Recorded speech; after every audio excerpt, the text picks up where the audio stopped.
switch sides. Like even when I die, I'ma ride for the squad. Let her ties in the hearse. I've been on the vibe, kinda hard to describe. I'm in between, I'm good and it's fine, but I'm tired of the grind. Then I come alive in the night to realize I'm in the middle of the time of my life. I'm never so packed for the stack, never lied on the rap. Got a bag from the way that I write it. Queen looking Tyson, do that ass survive, doing 80 to the house. Then I hit it to the sky, change haters on a tirade.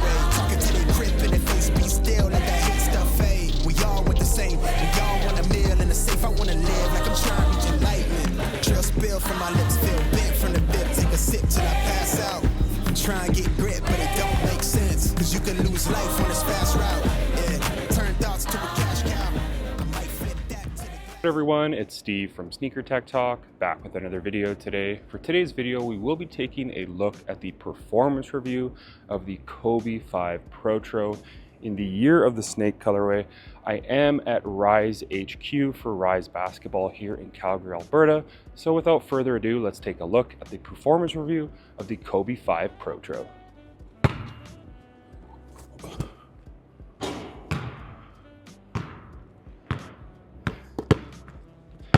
That was one take. That's all we need here at Sneaker Tech Talk. So as far as the traction goes on the Kobe 5 Protro, you are getting this multi-directional traction pattern on clean floors. They are great once broken in. Before they're broken in, you are gonna slide a little bit. At least I did. It did take around 30 minutes to break in. After that break-in period on clean floors, you're not gonna have any issues.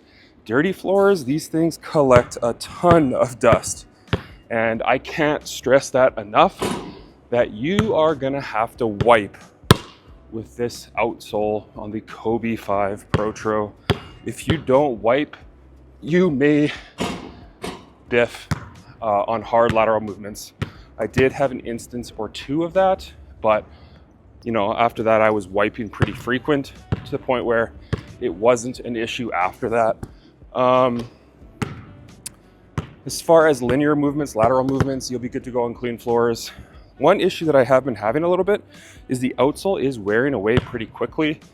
Spent around 7 hours in these so far, and the medial side on the outsole is wearing away a bit, so that is problematic in my opinion. But while they last, I think they're going to be pretty good.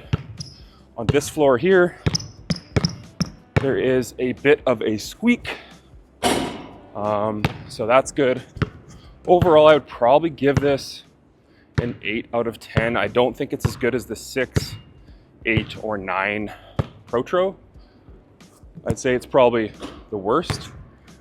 But all things considered, if you're on a clean floor, you will be good to go with this outsole. But again, if you're playing on dirty floors with this semi-translucent outsole, make sure you are wiping, because that's where the biggest issue lies with this, is dirty floors. As far as the cushioning goes on the Kobe 5 Protro, you are getting a Cushlon midsole, nothing in the heel, but you are getting a 4-foot Zoom turbo bag. It's very snappy underfoot, very nice. I do enjoy the ride in the 4-foot. I just wish they still had that heel Zoom bag, but they took it away. They replaced the Phylon with Cushlon. It's pretty plush underfoot. I do enjoy the ride. Time will tell on how the Cushlon breaks down over time and how it performs on court. So while it lasts, it's going to be really nice in my opinion. But so far so good. I do enjoy the cushioning, especially up front. Very snappy. Heel to toe transition is nice. Really not a ton of issues. Very close to the floor. So if you like that, that's what you'll get here in the Kobe 5 Protro. It's very similar to what you're getting on the Kobe 6 Protro. Basically the same setup. So it is very much enjoyable in my opinion. But sound off in the comments if you guys have played in the Kobe 5 Protro and what you guys think. For me, as far as the cushioning goes, it's basically on par with the 6 Protro, like I said. So I'm going to give the cushioning a very solid 9 out of 10. Now, as far as the fit goes, these fit more or less the exact same as the Kobe 6 Protro. So I had to go up half a size. Typically, I am a size 10.5 in all of my Nike, Adidas, you name it, basketball shoes. With these, up to a size 11. They do fit very snug. They do break in very nicely, but they definitely take a bit of time with that skin fused upper. Right in the forefoot where the outrigger is, that's where I was having the most pain, to the point where I had to swap socks out from elite socks to thinner socks because it was just causing too much pain in my forefoot. So that was the main issue. If you are a wide footer, I would definitely go up half a size. And for me, I had to go up half a size in general because there was no way I could wear a 10.5 in these. They are pretty narrow through the midfoot. So that is one thing I would mention. But once they break in, it's basically a 1-to-1 fitting basketball shoe, which I definitely enjoy. So, but as far as the fit goes, I would definitely give these a very solid 8.5 out of 10. They've got a lot of nice padding at the back of the shoe, a very slim tongue, and again, just once they're broken in, because that initial hour or so, at least for me, it was pretty painful. Now, as far as the materials go, they are more or less the exact same as what you're getting on the original Kobe 5s. You're getting this skin fused upper with fly wire strands on the lateral and medial side. The tongue is not exactly the same material as the Pro Combat material that they had on the OGs, because it doesn't have the holes that are punched out on the tongue. More or less, you're getting the exact same materials as the OGs, which is a good thing. Again, it just takes some time to break in this skin fuse upper, because initially they are very stiff on foot, which for some people like me, it was a bit problematic. So once they're broken in, they are quite nice and just feel like a second layer of skin, or like a second sock.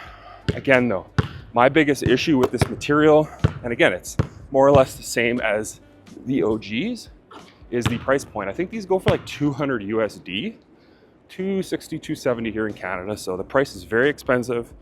The materials in like the Kobe 9s are a lot better if you've been flying it, but those come in at like what, 240 USD, so materials on these are a bit cheaper. Price point's still way up there.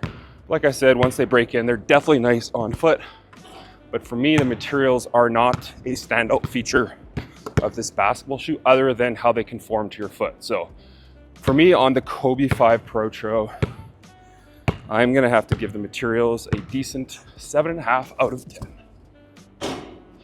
And then last but not least, the support. So for me, the support on this shoe is great. You have an internal TPU heel counter, an external plastic TPU heel counter at the back of the shoe. You have an outrigger, which does a great job of preventing your foot from teetering over if you do land awkwardly or just make a hard cut and your foot does teeter over. It also has a carbon fiber midfoot shank plate, which does a great job of kind of offering nice torsional rigidity on the Kobe 5 Protro. The Kobe 5 Protro also has a very wide and stable base, which is great for positions 1 through 5. You know, we've seen players up to Anthony Davis's size play in the 5s consistently. Obviously, guards love the shoe. So everything from the heel counter to the carbon fiber midfoot shank plate, the outrigger, and the wide and stable base. And last but not least, you do have those fly wire strands, the cables on the lateral and medial side to help protect your foot on those hard lateral cuts. So in my opinion, the Kobe 5 Protro is a very supportive basketball shoe, especially once these materials break in and conform to your foot. Everything just kind of works together seamlessly, which I really enjoy. And I think whether your positions 1 through 5, you can definitely hoop in this shoe. That's why the support is going to score a very solid 9 out of 10. So that's going to do it for today's performance review on the Kobe 5 Protro, one of my favorite basketball shoes on the market right now to play in. Definitely reminiscent of the OGs. The standout features for this shoe are the traction on clean floors. The cushion all around is great in my opinion. Materials are pretty cheap for that $200 price point. The support and fit are great. Again, once they're broken in, it does take some time, but all things considered, this is a very viable shoe over 10 years later with the Kobe 5 Protro. I just wish they were more available. That's obviously not the case, but As always, if you guys could like, comment, and subscribe, that would definitely help the channel a ton. And check out my Instagram over at Sneaker Tech Talk, as it is an extension of my YouTube channel with all my pickups, basketball footage, and nostalgia as a whole. As always, thanks for watching today's video, and sound off in the comments what you guys think of this new style on court, just talking about what the performance aspects are of this basketball shoe and potentially future performance reviews here at the Rise HQ facility, which is gorgeous in my opinion. I think there's something like 22 hoops to shoot on. So I'm here alone right now, early in the morning, getting my footage in and just getting some reps up. So again, sound off in the comments what you guys think of this style. But as always, thanks for watching today's video, and until next time, peace.